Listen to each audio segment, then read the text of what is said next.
একটা প্রবাদ আছে যে সিলেট একে পাস করে সেই দল সরকার গঠন করে। ত্যাগের ফল হচ্ছে এইটা দেখার জন্য। আমি বলবো সিলেটবাসীর জন্য একটা একটা গৌরবের বিষয়।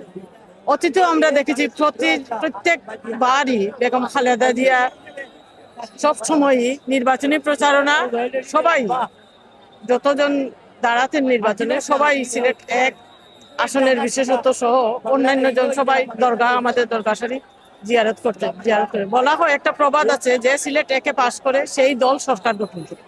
তো এটা আমাদের জন্য আজকে জনাব তারেক রহমান সাহেব এসেছেন সস্ত্রীক, ওনার শ্বশুর বাড়িও এখানে।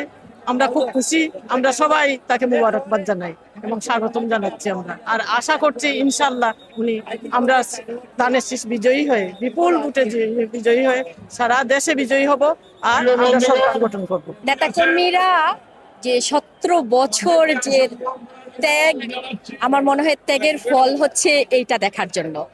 তো আর এই যে পরিবেশটা দেখছেন, এইটাতে তো আর বলার ভাষা রাখে না যে মানুষটা কত উদ্গ্রীব দলের প্রধানকে দেখার জন্য। বা উনিও জানেন আমরা এইখানে থেকে নির্যাতিত, উনি এর চেয়ে বেশি নির্যাতিত হয়ে দেশের বাইরে থাকতে হয়েছে।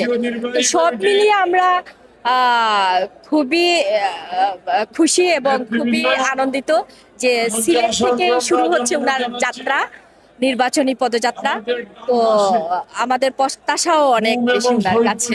সিলেটের মাটিকে সবাই পবিত্র একটা মাটি হিসাবে গণ্য করে, সেই জায়গা থেকে জিয়াউর রহমান যেভাবে সিলেটকে একটা প্রাধান্য দিয়েছেন, আমাদের নেত্রী খালেদা জিয়াও প্রাধান্য দিয়েছেন এবং সেই যোগ্য বাবা মায়ের সন্তান হিসাবে তাদের দেখানো পথে উনি হাঁটছেন।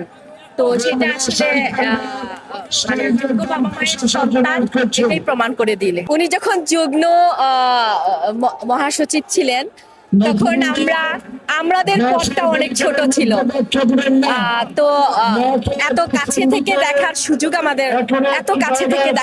আমাদের হয় নাই। উনিও অনেক ত্যাগ তিতিক্ষার পর যখন একটা স্থানে গিয়ে বসেছেন, ঠিক আমরাও আমাদের অনেক ত্যাগ তিতিক্ষার পর আমরা এই জায়গাটা এসে বসতে পেরেছি।